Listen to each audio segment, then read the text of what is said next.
28 तारीख और 28 जुलाई का आज अपन 19वें नंबर का भक्तामर स्तोत्र का पाठ करेंगे। क्या करेंगे? शुद्ध उच्चारण पढ़ेंगे, कैसे पढ़ना चाहिए, कैसे उसकी विधि है। तो आज जो है उसका शीर्षक है उच्चाटन निरोधक। क्या बताएगा कोई? उच्चाटन का मतलब क्या होता है? उच्च आसन तो बता दोगे, उच्चाटन नहीं समझ में आया। किसी व्यक्ति ने, मैंने एक दिन बताया था, रामायण आपने देखी, महाभारत देखी, क्या करते थे उसमें बताओ? कुशल चंदी पंडित जी क्या करते थे? राम ने तीर छोड़ा, लक्ष्मण ने तीर छोड़ा, उधर रावण ने तीर छोड़ा। अब कोई व्यक्ति हम पर वार करेगा, हम उसी वार को उस पर दोबारा कर दे, उसे कहते हैं उच्चाटन। क्या कहते हैं? क्या ये आप लोग करना नहीं है आपको, ये तांत्रिक क्रिया है। हाथ जोड़े, बोलिए बताइए महाराज जी तांत्रिक क्रिया। सुनिए, एक होता है यंत्र, हाथ जोड़िए। एक क्या होता है? यंत्र। दूसरा होता है तंत्र और तीसरा होता है मंत्र। विजय कुमार मोदी जी, क्या क्या होता है बताइए? यंत्र, तंत्र और मंत्र, ये तीनों जैन आगम में हैं। इसको आप झुटला नहीं सकते। आप ये नहीं कह सकते नीरू भाई कि मिथ्यात है। नहीं, भगवान की वाणी में विद्यानुप्रवाद पूर्व नाम का एक ग्रंथ आया है जिसमें मंत्रों के बारे में बताया है, यंत्र, मंत्र और तंत्र के बारे में। मंत्र के बारे में क्या होता है? मंत्र जो आप पढ़ते हैं, क्या पढ़ते हैं? नमोकार मंत्र से लेकर जितने भी मंत्र पढ़ते हैं, ये होगी मंत्र क्रिया।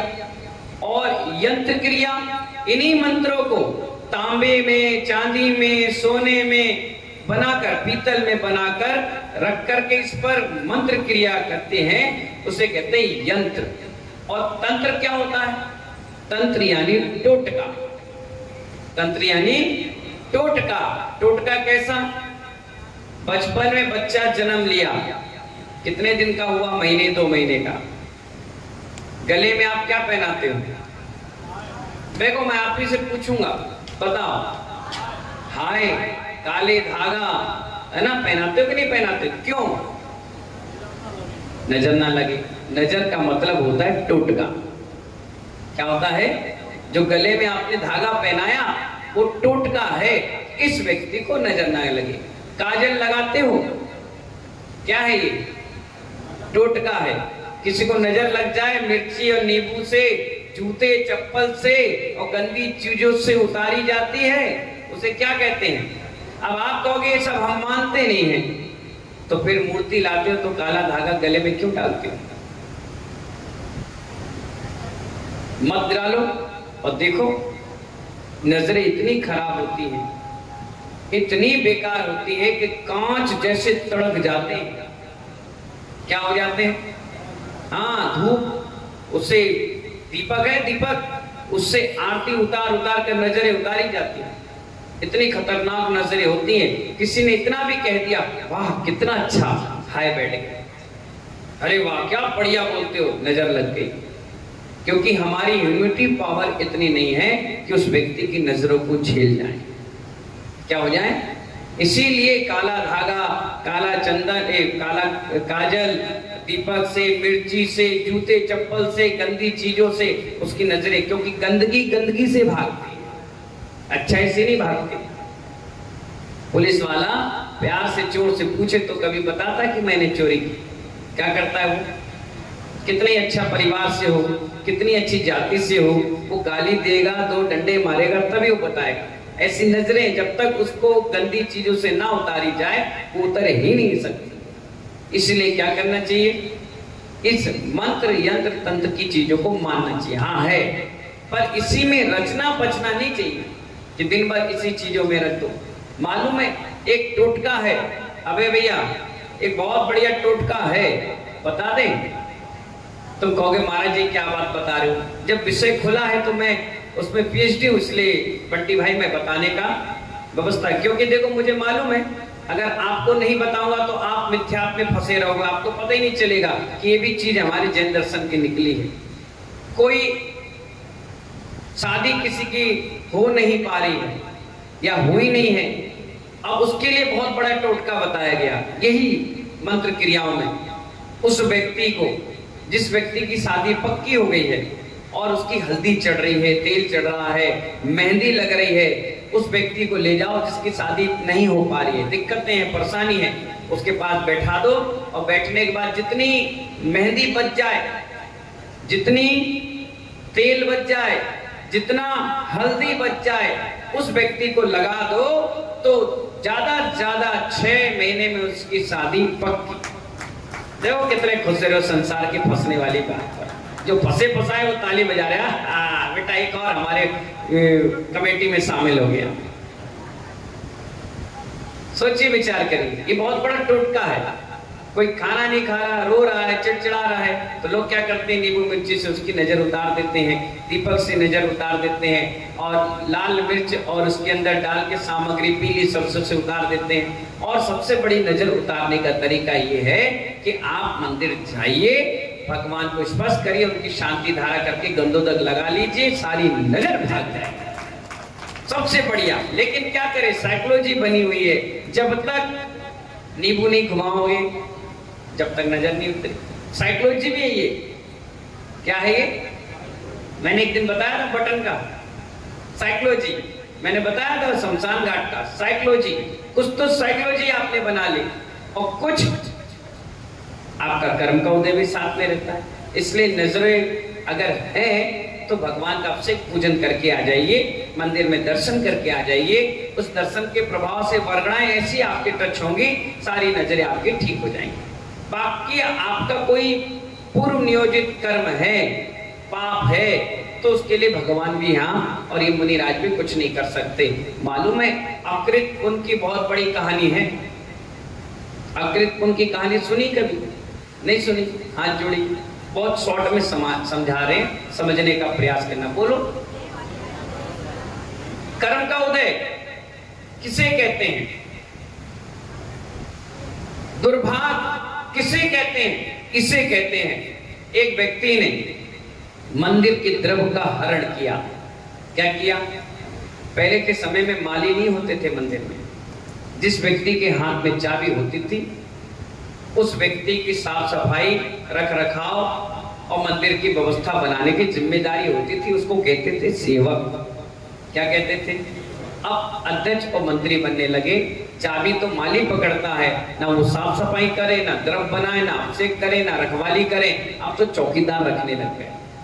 समझ रहे मेरी बात को? प्रथम सेवक होता था, उसके हाथ में चाबी दे दी। आज भी पुराने मंदिरों में देखना क्या किया गया है, वहां अगल बगल कोई रहता, उसको चाबी दे दी गई और वो खोलता है, वो साफ सफाई कर गया, द्रव्य बना गया, अभिषेक पूजन कर गया, और लोग उसी को समझा देते हैं कि भैया तुम्हें संभालना है। कोई कमेटी नहीं होती, कोई समिति नहीं होती। कई जगह है, आज भी व्यवस्था है। मैं तो गांव-गांव में रहकर आया, एक एक दो दो घर के परिवार में रहकर आया, वहां भी यही व्यवस्था है। हम पूछते हैं यहाँ का अध्यक्ष कौन है, तो सब बताते महाराज यही बचपन से करे यार, इन्हीं को सौंप देते हैं, और वो ईमानदारी से रहता। तो ऐसे ही ये अकृत पुण्य का एक जीव मंदिर की व्यवस्था संभालता था। तो मंदिर में जितने पैसे आते थे, द्रव्य चढ़ती थी, उसको वो खा जाता था, अपना जीवन यापन करता था। मरकर वो कहीं जन्म लिया एक गांव में, और जन्म लिया तो पिता उसके एक्सपायर हो गए। क्या हो गए? ये दुर्भाग्य है। क्या है ये? पिता एक्सपायर हो गए, माँ अकेली रही।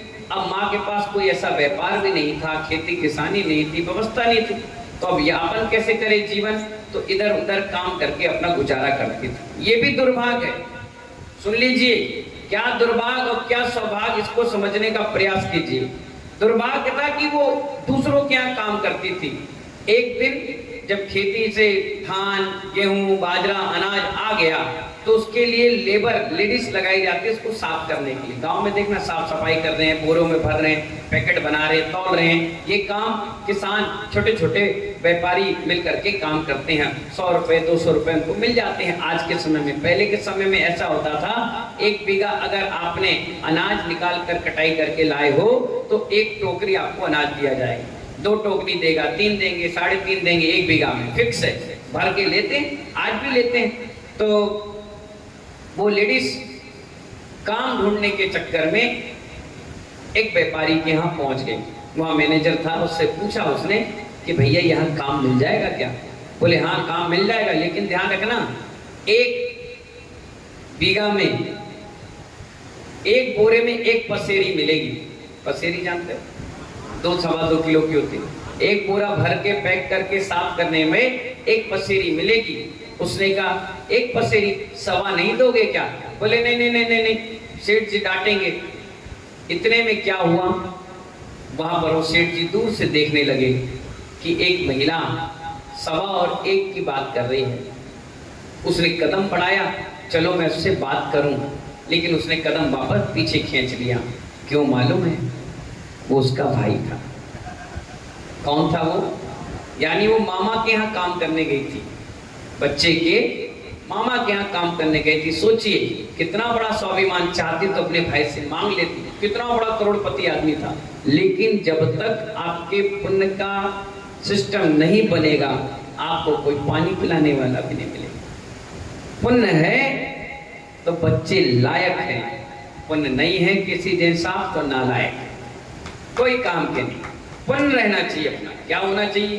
पुण्य। अब वो अपने भाई के यहाँ काम करने गई और उसने जैसे अपने भाई को देखा, घूंघट डाल लिया कि कहीं भाई देखेगा तो मुझे फ्री में अनाज देगा, लेकिन मैं फ्री में लूंगी नहीं, मैं बिना काम किए तो लूंगी नहीं। अब उसने घूंघट डाल लिया, बच्चा वो खेलने लगा।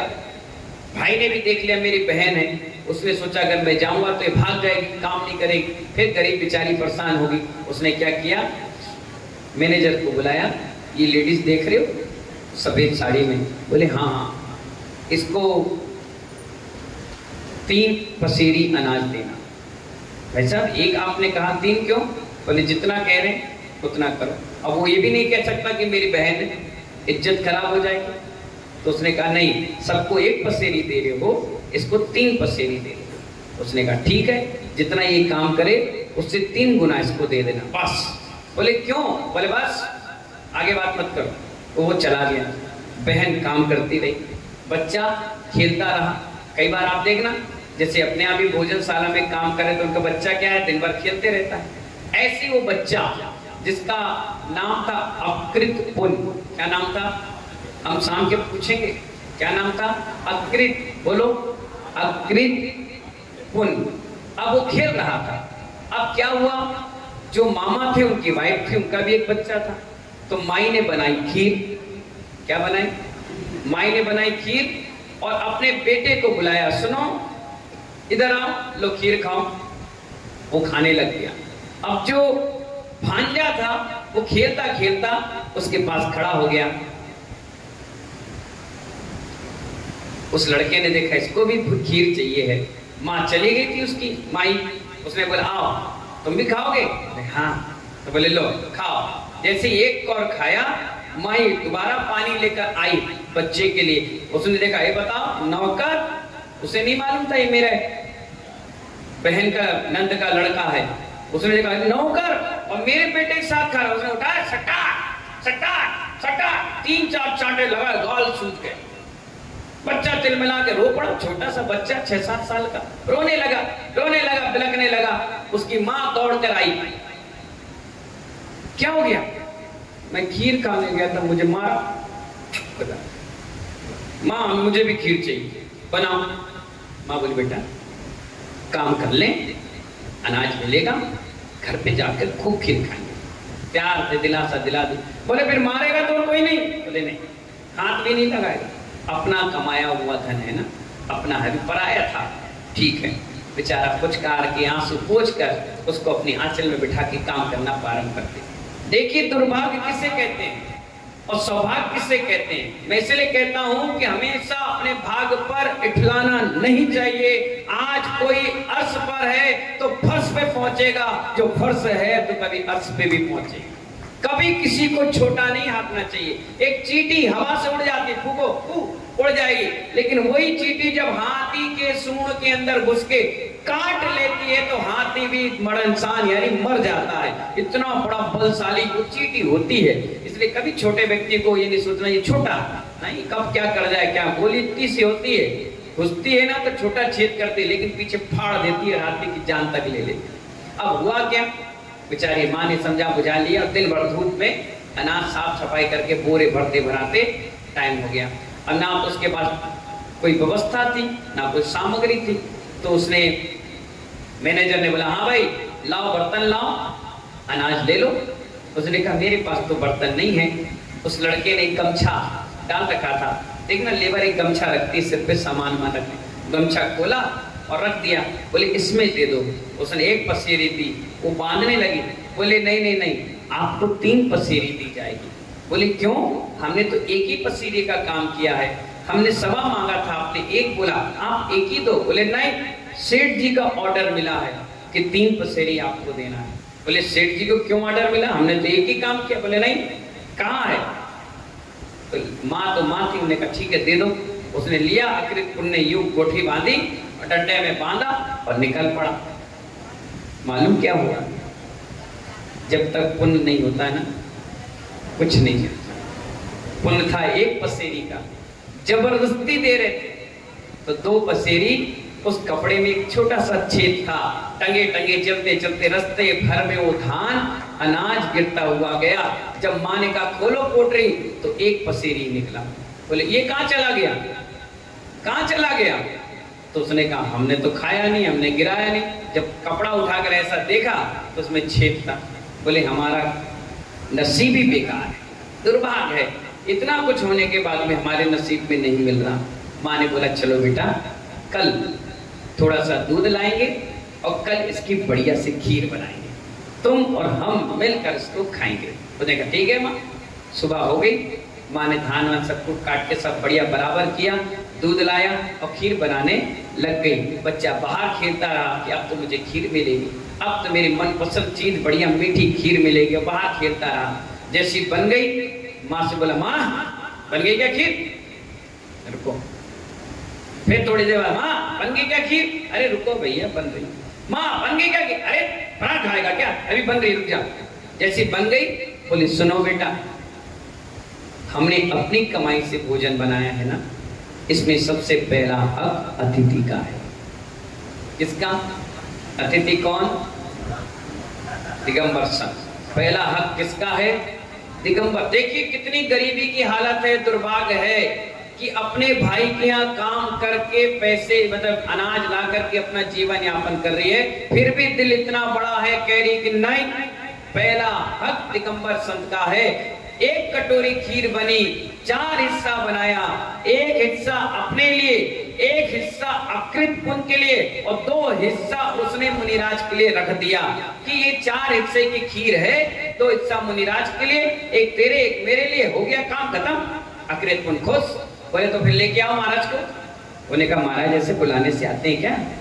बाहर मैं पानी लेने जा रही हूँ, तू खड़े हो जा, 9-10 बजे वो आहार के लिए उठते हैं, मिल जाएंगे तो पड़गा लेंगे, दे देंगे, बढ़िया काम हो जाएगा। जब हमने अपने जीवन रोते रोते बिताया है तो कम से कम आहार दे करके भोजन करना चाहिए, इतना तो पुण्य हमारा चाहिए। और वो क्या करते हैं, माँ पानी भरने कुएं पे जाती है, बच्चा बाहर खड़ा रहता है, अचानक से संयोग से एक मुनि महाराज मुद्रिका लेकर निकलते हैं। संयोग है ये भी कि माँ ने खीर बनाई और मुनिराज उस घर के आगे निकल गए। और जैसे वो निकले तो बच्चा ने कहा अब महाराज जी रुको, क्या जा रहे हो? अब महाराज क्या बोलने वाले, वो हंसने लगे, इधर जाने लगे कभी इधर। रुको रुको, ऐसे कैसे जाओगे? माँ ने खीर बनाई है और खीर 4 हिस्सा बनाई है, 2 तुम्हारे लिए, 1 मेरे लिए, 1 माँ के लिए।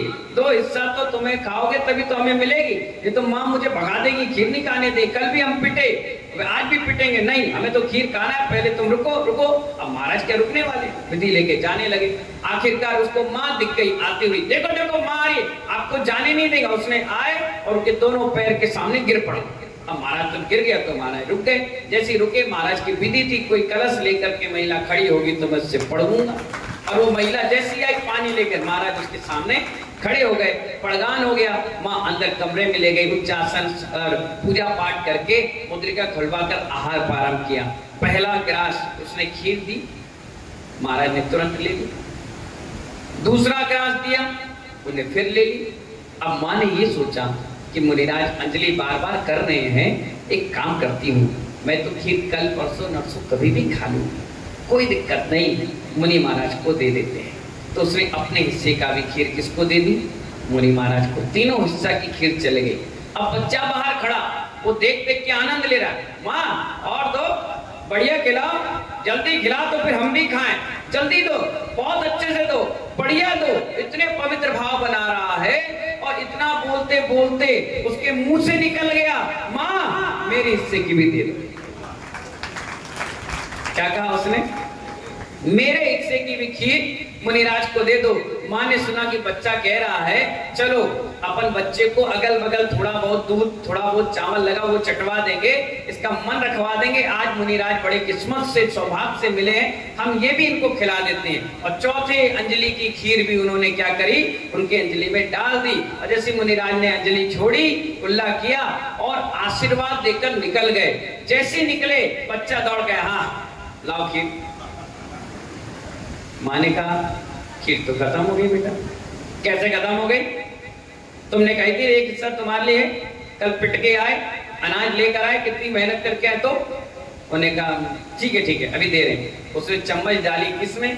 कटोरे में घुमाने लग गई, दिखाने के लिए कि खीर निकाल रहे हैं। और जैसी उन्हें चम्मच निकाली, चम्मच लबालब भर गई। उन्हें कही, उन्हें कटोरा देखा, विश्वास नहीं हुआ। कटोरा देखा, कटोरा लबालब खीर से भरा। बोलिए भगवान, किसने रख दी भाई? अभी तक तो कोई आए नहीं चौके में, रख कौन गया? बेटा दो ना, लेट क्यों कर रहे हो, खीर दो। उन्हें कटोरे में से चम्मच निकाली, आधा कटोरा डाल दिया और कटोरा ढक दिया। जैसे आधा कटोरा उसने खाया, बोले माँ बहुत अच्छी है और दो। उसने कहा अच्छा। उसने कटोरा खोला, कटोरा फिर भर गया। छक्के उसको खीर खिलाई, खुद भी छक्के खाई, मोहल्ले में जितने घर थे सबको खिलाया, पूरे गांव को खिला दिया, लेकिन खीर खत्म नहीं हुई। तो नहीं हुई। वो मालूम है कौन से मुनिराज थे? अक्षीण महारस रिद्धिधारी मुनिराज थे। उनके आते ही घर में समृद्धि, वैभव, अनाज, सुख, शांति, हर चीज 4 गुना बढ़ जाती है। और ऐसे मुनिराज का महीनों के बाद पाड़ना उस घर में हुआ था, इसलिए वो आशीर्वाद देकर गए और घर में बरकत पड़ गई। और उस व्यक्ति का दिन उस दिन से दुर्भाग्य से भाग में बदल गया, क्योंकि आपने अपनी कमाई हुआ चीज मुनिराज के अंजलि में दे दी। इसलिए कहा जाता है, जिसके घर में चौके लग जाते हैं उसके अच्छे दिन आना प्रारंभ हो जाते हैं। जिस घर में कभी कोई एक्सपायर हो गया तो सबसे पहले विधान कराते हैं, और विधान के बाद कहते हैं सबसे पहले महाराज का आहार करा लो, इस घर की पवित्रता चली आ जाएगी। किसी का मकान नया बनता है, वो सोचता है कि इस मकान पे महाराज रुक जाए या आहार कर लें या एक आध प्रवचन हो जाए तो हमारे मकान की शुद्धता। इतनी वर्गणाएं शरीर में 24 घंटे उनके धार्मिक गतिविधियों के साथ चलती हैं। अगर ये वर्गणाएं तुम्हारे घर परिवार में आ जाएं तो आपके परिवार में भी कुछ अच्छी बात, अच्छे दिन आपके आ जाए। इसलिए कहा गया, जीवन में मर जाना, भूखे रह जाना, कहीं भाग जाना, लेकिन मंदिर के द्रव्य पर कभी नियति मत डालना। तुरंत 1 मिनट नहीं लगना चाहिए। तुमने बोला और ये लो भैया, क्यों? तुम्हें ये विचार नहीं करना चाहिए आदमी कहाँ रखेगा, क्या करेगा, कहाँ लगाएगा, कैसे लगाएगा, कभी नहीं। आप थूकने के बाद कभी देखते हो थूक कहाँ गया, 2 नंबर जाने के बाद देखते हो कहाँ गया, 1 नंबर जाने के बाद देखते हो कहाँ बह गया। ये त्याग भी एक मल की तरह है, दान भी किसकी तरह? एक बार निकल गया तो समझो तुम हल्के हो गए। अगर इसको रखे रहोगे तो एक काई का काम करेगा, तुम्हें, तुम्हारी आत्मा, तुम्हारे गुणों को नाश करेगा। इसलिए बोला और ये लो, तुरंत हम फ्री भैया। अब तुम्हें हल्कापन महसूस होगा और आपकी राशि से ही सारा काम चलता चला जाएगा और आप भी कंफर्टेबल महसूस करेंगे। वाह बहुत बढ़िया। वायदा में तुम बोली लिए, कुशल चंद जी क्या किए? बोली ले लिए, 5 लाख की, 10 लाख की, 1 लाख की, 50,000 की, 11,000 ले लिए, और तुम 4 दिन तक नहीं दे पाए। और 4 दिन के बाद क्या हुआ? इस दुनिया से तुम चले गए। क्या हुआ? अब तुम्हारे बेटों के पास कोई जाएगा नहीं, भाई आदमी एक्सपायर हो गया। अब क्या होगा? भूत बन करके चुकाना पड़ेगा। क्या? कई घरों में सांप निकलते हैं, वो कौन है? तुम्हारे पुरखा हैं, जो कुछ करके नहीं गए, जो कुछ दे के नहीं गए, अब कुंडली मारकर बैठे हैं और कह रहे ना खाऊंगा ना खाने दूंगा। और तुम थोड़ा सा भी टच करे तो सीधे तुम डर के मारे जाते नहीं भाई साहब, नहीं। क्यों?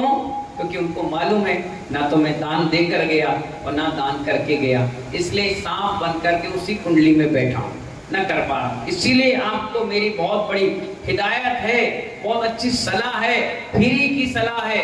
अगर जीवन में तरक्की करना हो, अपने भाग्य को दुर्भाग्य में ना बदलना हो, अपने जीवन में अपनी पेटियां दान पुण्य भरा भरा होना चाहिए। अगर जीवन में सफलता बिल्कुल कदमों पर डली हो तो जीवन में कभी मंदिर का उधारी नहीं करना चाहिए, कभी भी।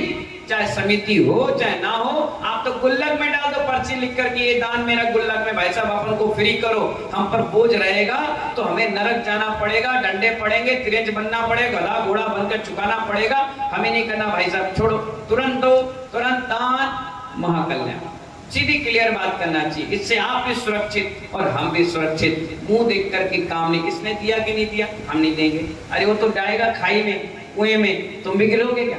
कभी नहीं। तुरंत बोला, तुरंत दो। मुझे डबरा में कई ऐसे लोग मिले हैं जो जेब में पैसा लेकर आते हैं, जेब में पैसा लेकर आते हैं और जैसी बोली बोली, मुझे मंच से उतरते देरी नहीं लगती, सामने खटाखट गिनते हैं, लो भैया हमने 5,000 बोले थे, ये लो, हमने 10,000 बोले थे, ये लो।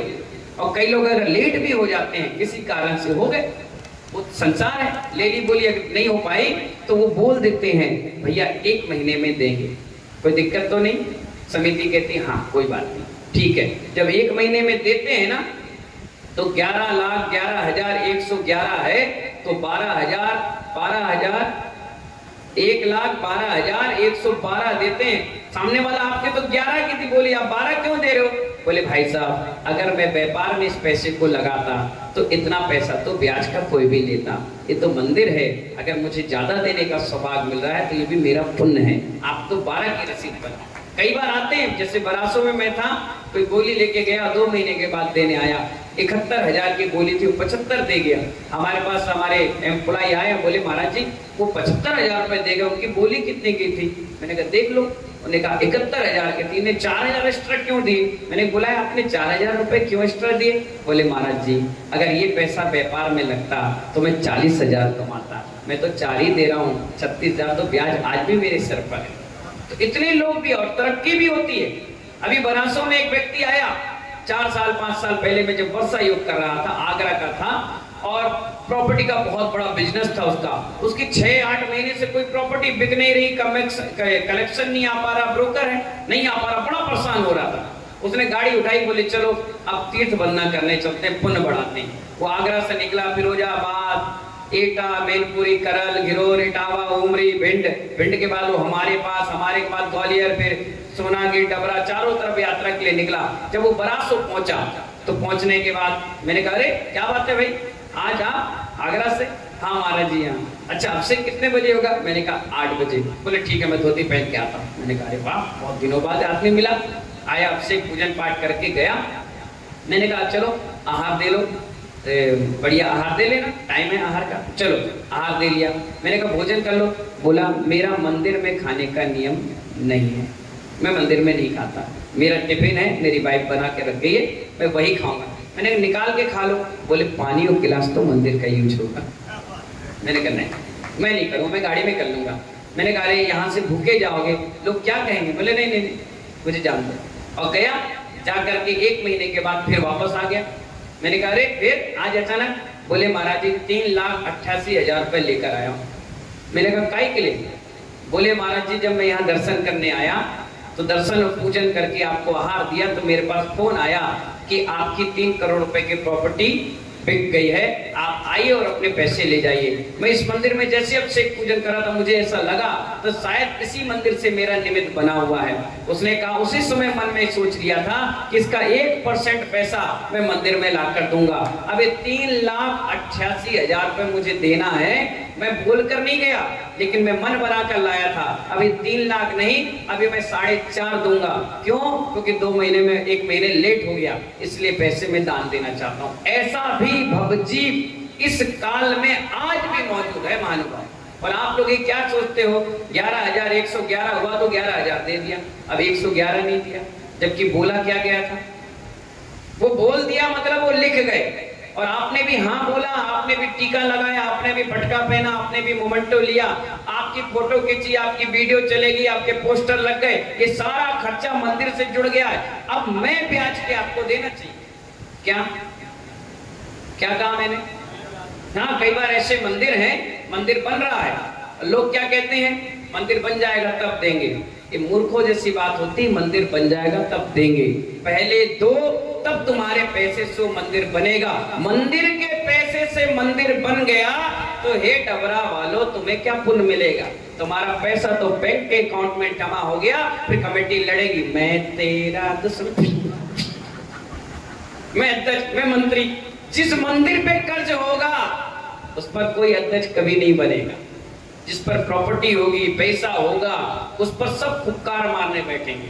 कभी भी आप देख लेना, हकीकत है, आप देख लेना कितने सारे चुनाव होते हैं, मैं तो हर देखता रहता हूँ। जिस मंदिर में प्रॉपर्टी होगी उस पर अध्यक्ष बनने के लिए सब तैयार होंगे।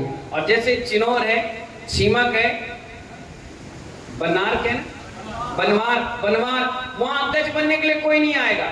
क्यों? कौन पूजा करे, कौन खर्चा दे 10,000 रुपए महीना? वहां कोई नहीं आएगा। आप कहो चंदा प्रभु का, मैं अध्यक्ष, शराबे है तेरी ऐसी तैसी, कोई नहीं बनेगा। मैं अच्छा मुनिसुरत, अरे मैं अच्छा कस्टम, अरे मैं, बाकी तुम पूछो तो कहीं नहीं। बुजुर्ग के लिए कोई नहीं बनेगा, वो पुजारी नहीं, 2 पुजारी, 1 पुजारी, अगर कोई आ भी जाए तो व्यवस्था नहीं, तो वहां कोई अध्यक्ष नहीं बनेगा। अध्यक्ष कहां बनेंगे? सोनागिर का अध्यक्ष बनना हो तो आप देखो सांसद विधायक जैसे चुनाव होंगे। ग्वालियर में चुनाव है, चुनाव, अरे सर फूट जाते, गोलियां चल जाती, तुम्हें क्या मालूम? क्यों? ये सब किस्सा है सिर्फ इसका। जबकि मैं कई अध्यक्ष और मंत्री से पूछता हूं, तुम लोग इतना जोरदार चुनाव करते, इतना प्रचार प्रसार करते हो, कभी किसी साधु को ले जाने लाने के लिए इतना प्रचार करते हो? नहीं। क्यों नहीं करते हो? उनके पास कुछ है नहीं ना, वो आएंगे तो खर्चा ज्यादा हो जाएगा, बैंड के लिए, खाने पीने की, दुनिया भर की व्यवस्था बनानी पड़ेगी। मैं कभी कभी अध्यक्ष और मंत्री से, अबू भैया पूछता हूँ, क्या आपको इस मंदिर से तनख्वाह मिलती है क्या, 20, 25, 50 हजार रुपए? बोले नहीं। तो मैं इतना लड़ाई क्यों करते हो अध्यक्ष बनने के लिए? सौभाग्य दो सेवक बनने का, सौभाग्य दो अभिषेक करने का। दिल्ली में एक कमेटी है, वहां का नियम है, उनको अध्यक्ष बनाया जाता है, जो साधु आए तो पहला चौका लगाए और मंदिर खुले तो पहला दर्शन और अभिषेक करे, तब अध्यक्ष बनो, नहीं तो कोई जरूरत नहीं। ऐसे अध्यक्ष तो बहुत पड़े हैं बोले, जो फोटो और नाम के लिए आए, बिल्कुल नहीं जरूरत, भागो यहाँ से। इसीलिए मैंने आपसे कहा कि जिस मंदिर में प्रॉपर्टियां होती हैं वहीं पर अध्यक्ष मंत्री को सदस्य तगड़े बनाए जाते हैं। जिस मंदिर में नहीं होती, आप मुरार में देखो, आप चंपाबाग धर्मशाला में देखो, कितनी बड़ी प्रॉपर्टी है। आप और भी आगे चले जाइए, आगरा चले जाइए, आप दिल्ली चले जाइए, लाल मंदिर में किसी घुसने नहीं मिलते। कई ऐसे मंदिर हैं, मैं तो नाम ले रहा हूं, बहुत सारे, मैं तो सब जगह रहकर आया हूं। हर मंदिर में सिर्फ पद की लड़ाई है, सेवा की लड़ाई नहीं है। आज मैं कई लोग से कहता हूं, जो मुनि महाराज कर्नाटक में जिनकी हत्या कर दी गई, जितना जुलूस, जितना आंदोलन आज जैन समाज कर रही है, अगर ऐसा आंदोलन प्रतिदिन उनके बिहार में भीड़ चले जाए तो मजाल है उनके पर कोई कुछ बोल पाए, कोई आपत्ति कर पाए, कोई उन पर उपसर कर पाए। ये हमारी नाकामी है कि हो जाने के बाद समाज जागती है, अगर पहले ही जाग जाए महानुभाव तो ये अनहोनी क्यों हो? अब बिहार हम करेंगे तो देखना 4 आदमी किराए के चलेंगे, ये करेंगे तो 4 आदमी किराए के चलेंगे, और जब अनहोनी हो जाएगी तो 1000 धरना। अरे कितनी हंसी की बात है, चौराहे पर सेल्फी खींची जा रही है, संवेदनशीलताएं खत्म हो गई। मुनि महाराज चले गए इस दुनिया से, और मुनि नहीं आचार परमेष्टि थे, लेकिन आदमी सिर्फ वीडियो और फोटो और अखबारों में छा रहा है कि कोई हमें ये ना कहे कि हम इतनी बड़ी संस्था है और हमने कुछ नहीं किया।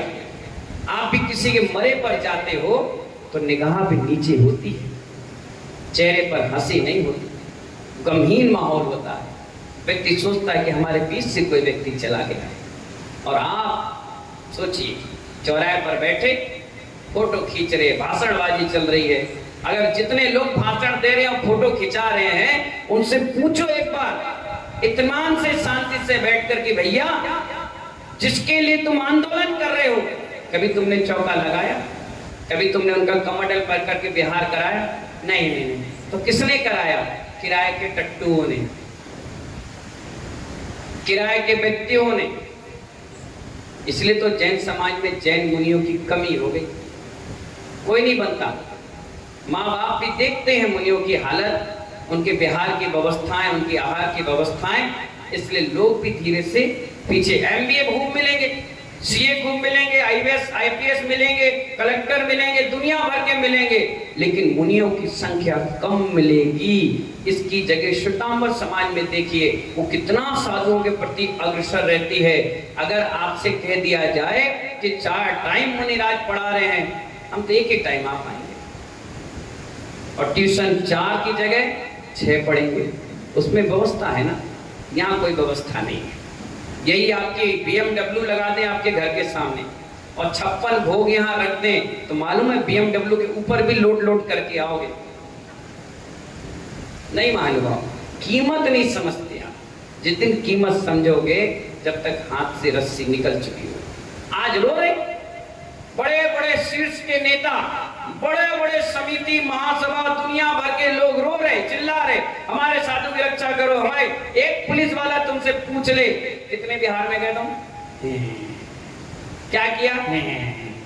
सिर्फ मंच पे आए, हम फलानी समिति से आए, फोटो खिंचाए और एक कदम नहीं चल पाए, चले गए, भाग गए। उनसे कहो 10 किलोमीटर पैदल चलकर आओ, तभी कहोगे जब तक सूरज चांद रहेगा मुनियों का सम्मान रहेगा, तभी कह पाओगे। मैं कई बार हंस रहा था एक दिन, इनकी वीडियो फोटो देख करके। वो कह रहे बड़ा महाराज जी बहुत भीड़ थी। मैंने कहा जिस दिन प्रवेश हुआ तो ये भीड़ थी नहीं, क्योंकि अपने जैन समाज में 4-5 जैन हैं, लड़ैया, खबैया, मरैया, भदैया और सदैया, छुटैया, मरैया। तो वो जो लड़ैया जैन थे जो आंदोलन करने पहुंचे, उनको सिर्फ लड़ाई झगड़ा मीटिंग हो